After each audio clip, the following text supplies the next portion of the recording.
No vídeo de hoje, iremos falar do temido criminoso Floro Gomes Novaes, que ganhou essa fama após ver seu pai sem vida e despedaçado no chão, após uma emboscada cruel de seus inimigos, e naquele momento preferia não viver nem mais um minuto se não pudesse vingar seu pai.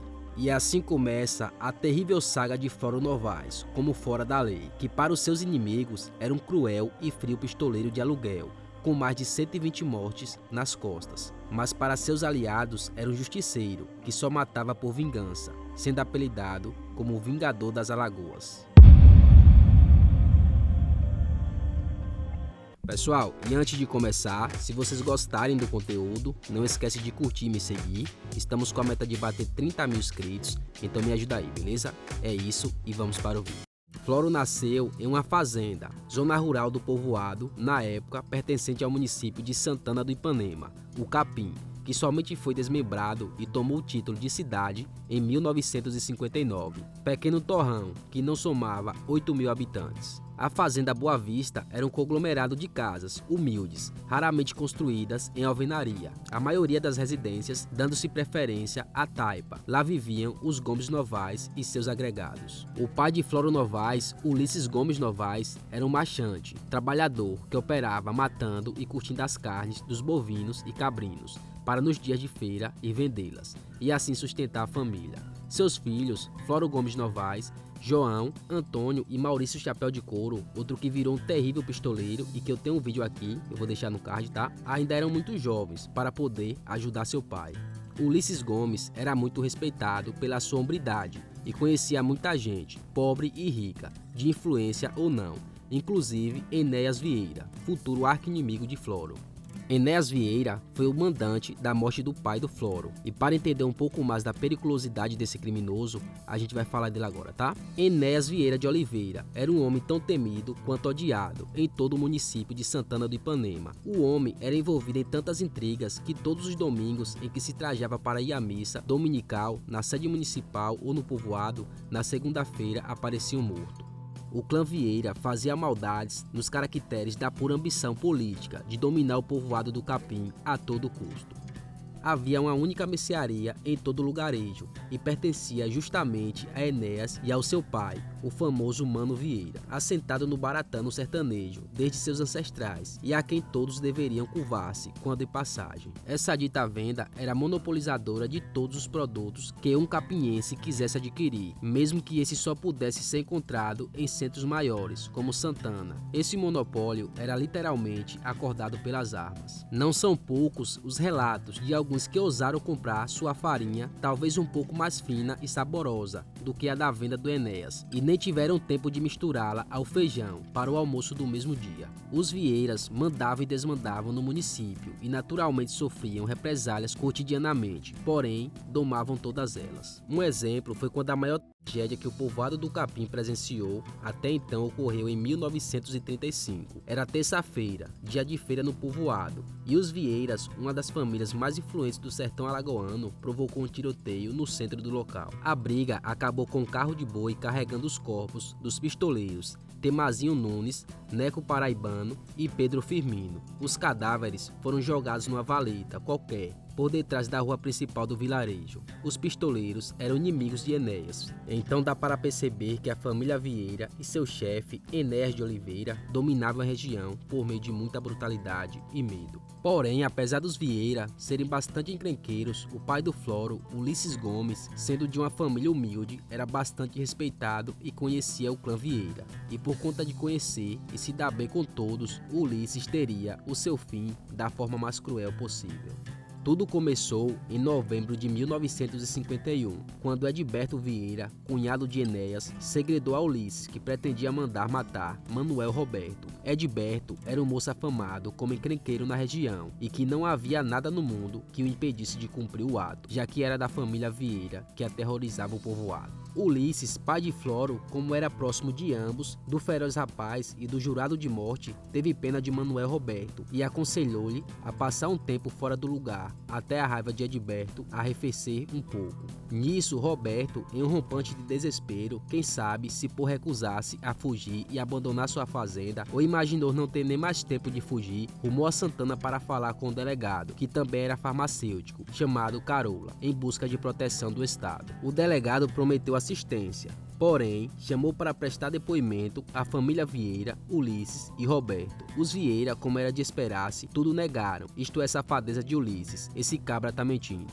Pois bem, 8 dias depois desse encontro na delegacia de Santana, Ulisses foi assassinado quando no caminho da sua fazenda para a feira de Olivença, bem como também foi morto 15 dias depois o próprio Manuel Roberto. Ou seja, o Manuel Roberto, ao invés de fugir, fez tudo errado, e não somente morreu, como levou Ulisses, que só queria apaziguar a situação. Mataram o senhor Ulisses de Tocaia, no fino estradil, ao lado de uma ubarana. Deram vários tiros de rifles em sua cabeça e depois esmagaram com coronhadas. Crânio e face ficaram tão desfiguradas que, segundo o próprio Floro, só reconheceu o pai pelas roupas e pelas mãos. Até mesmo os 8 contos de réis que o velho levava no bolso tomaram-lhe. Floro pegou o lenço vermelho que o pai sempre levava consigo para suar o nariz e começou a recolher os miolos do pai, enquanto chegava gente e mais gente. E entre essa gente estava o delegado Zé Viana, junto com o soldado Zé Dar. Queriam levar o corpo a Major Isidore, Alagoas, para os exames cadavéricos. Floro, mesmo desarmado, os impediu, portando apenas uma arma branca. O próprio Floro fala desse dia, o dia que sua vida mudou para sempre. Era mais ou menos 7h30 ou 8 horas da manhã, de uma terça-feira que nunca mais vou esquecer, dia 4 de dezembro de 1951, quando nós todos já pensávamos no Natal, na festa de fim de ano. Diz que soube do ocorrido por ter chegado um morador a contar-lhe de pronto: Floro, seu pai morreu. O também escritor Antônio Machado rememora que quando criança ainda lembrava de Floro falando a seu pai, que também se chamava Floro: Xará, quando eu apanhei os miolos de meu pai espalhados pelo chão, não chorei, mas senti dentro de mim uma revolta. Sobre o caráter de seu pai, numa entrevista ao Jornal do Comércio, disse Floro: até dos bichos ele tinha pena. Sua arma era um machado de abater bois. Quando a terra cobriu meu pai, eu jurei que aquilo não ficaria assim. Eu preferia não viver nem mais um minuto se não pudesse vingá-lo. Inclusive, eu irei deixar aqui na descrição o livro de Clerisvaldo Chagas, Floro Novaes, Herói ou Bandido, caso você tenha interesse. Depois de todo o rebuliço da morte de Ulisses, a população ainda estava chocada de como um homem tão honrado e tão à parte das brigas políticas que ali ocorriam poderia ter sido morto daquela forma e por um motivo tão tacanho, uma verdadeira crueldade. Cerca de um mês após o ocorrido, para evitar morrer, Floro foi para São Paulo, mas prometeu voltar.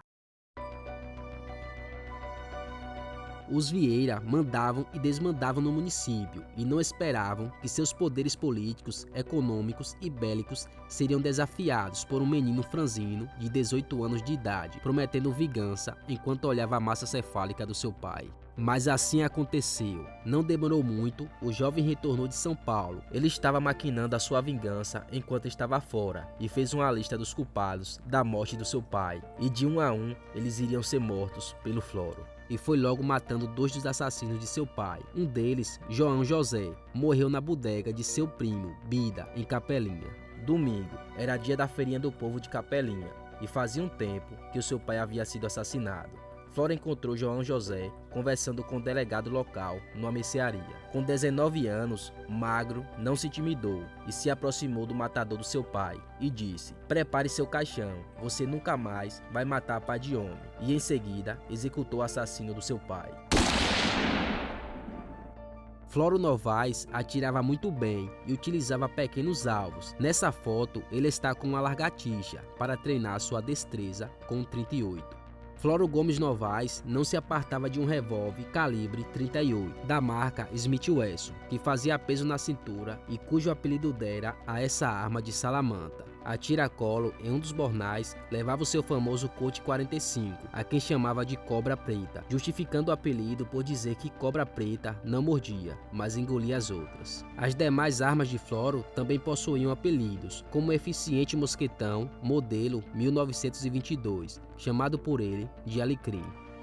Floro Novaes tinha muita habilidade com as armas, tanto que em 1957 foi tocaiado por 3 pistoleiros e matou todos eles. Um dos atingidos por Floro, antes de morrer, confessou que o grupo havia sido contratado por Enéas, o mesmo que mandou matar seu pai. Floro chegou mesmo a atacar Enéas Vieira em uma feira, atingindo-o com um tiro, e só não retalhou a peixeiradas pela intervenção do padre do lugar. Em outra ocasião, emboscou Enéas e o irmão, mas errou o acusado de ser o mandante da morte de seu pai e matou seu parente que o acompanhava. Contudo, foi seu irmão Antônio, o caçula da família, que em setembro de 1970 matou sozinho Enéas Vieira, diante de uma barbearia em Olivença. Floro passou 19 anos cuspindo fogo com suas armas, colecionando os corpos dos seus inimigos, às vezes na companhia de alguns comparsas, como Valderedo Ferreira, porém, na maior parte do tempo sozinho, na aridez da Caatinga, dos sertões de Alagoas e Pernambuco. Era um homem fleumático, sangue quente, mas amigo dos seus amigos. Se dizia não ser pistoleiro de aluguel, só matava por vingança, pela honra de seu pai, que fora barbaramente assassinado por uma rede de pessoas que ele conhecia. Já para seus inimigos, ele não era o que se dizia, mas sim um cruel e frio pistoleiro de aluguel, com mais de 120 mortes nas costas. Apesar de ter muitos inimigos, e após a morte do seu pai ter vivido com o propósito de vingança, Floro era respeitado e até admirado por muitos, e chegou a criar um pequeno rebanho de caprinos e algumas cabeças de gado, e era um dos maiores produtores de feijão daquelas bandas. No período carnavalesco, no ano de 1971, Floro tenta combinar com amigos da região em que morava para fazer uma caçada de veado na quarta-feira de cinzas, nas terras da fazenda Riacho do Mel, no município de Águas Belas, Pernambuco. Tendo o amigo Mané Miúdo aceito, avisa que junto a ele iria 2 irmãos, Wilson e Américo, filho do senhor João Lins, cidadão bastante conhecido nas redondezas e de inteira confiança. A fazenda Riacho do Mel fica perto das terras de Floro, fazenda Mamoeiro, e do sítio Passagem. Na manhã do dia combinado, Floro mandou selar a boa, enquanto limpava a espingarda calibre 12. Revisou os cartuchos, colocando os 14 no aió, bolsa que o sertanejo usava para caçar, e 2 nos canos. Calçou botinas, dirigiu-se para o curral e reclamou da demora do ajudante. O bonito animal peidava, soltava coices, numa demonstração de que não estava para ser montado naquele dia. Sai daí, filho da peste, deixa que eu selo, falou Floro. Com trabalho e açoites, o animal deixou o dono lhe preparar. Floro passou a perna, juntou as esporas no vazio, deu 2 riscadas, levantando poeira no terreiro. Nené, na porta de casa, voltou a fazer o pedido do café. Fuloro, meu coração tá pedindo para tu não ir. Não vá. Não vá, meu filho. Besteira, véia. Por causa disso, agora a burra já tá cheia de patim, disse Floro, apanhando a espingarda encostada na parede da casa. Nesse momento, vai chegando Wilson. Vinha saber da demora. Seu Fuloro, o pessoal já tá lá no Riacho do Mé, esperando pelo senhor. Me pediram para vir saber se o senhor ainda vai. Floro entregou a 12 ao rapaz. Vambora, vai levando a espingarda. Ajeitou o chapéu de Sumé, presente de Sebastião Trovão. Viraram à direita, ao atingir a estrada Boqueirão, Águas Belas. Logo adiante, dobraram novamente, no mesmo sentido, e pegaram a que segue para o Riacho do Mel. Manhã bonita, andaram 1 quilômetro. Já do outro lado, na tocaia, por trás de moitas de Sacaatinga, Jurandir de espingarda 20 e Alfredo de mosquetão, revólveres 38 e respectivas facas à cinta, moita praticamente isolada, em campo aberto. Floro nunca imaginou que naquele descampado, lado esquerdo da estrada, 2 homens se escondiam com um único objetivo: dar fim em um dos maiores vingadores daquela época, Floro Novaes. Floro continuou conversando com Wilson Lins, versava sobre outras caçadas e passagens pitorescas. No passar em frente do piquete, o primeiro tiro. Jurandir endereçou ao ouvido esquerdo de Floro, passou de raspão na testa, perfurando a aba do chapéu. No estampido, Floro gritou: solta a espingarda e corre, senão tu morre, filho da peste. O Wilson fez, disparou na montaria e a burra empinou. A parada proporcionou a Alfredo a acionar o mosquitão. O balaço entrou à altura da costela midinha e saiu abaixo do peito direito, queimando o músculo do braço. Floro caiu de tórax perfurado, arrastando-se rapidamente, apanhou a espingarda, mirou as moitas e fez fogo. O esconderijo foi podado pelos caroços de chumbo da poçante, porém no interior só tinha os gravetos. A dupla correu a Caatinga adentro, pelo mesmo lado esquerdo, Após o segundo disparo, atravessou a estrada na frente, pegando ao lado direito. 8h30, a dor asfixiando o peito, o ódio lhe mantendo de pé. Disparou outro cartucho por cima de um repuxo de cerca, em direção à capoeira. Outra tentativa vã, correr não podia, começou a insultar.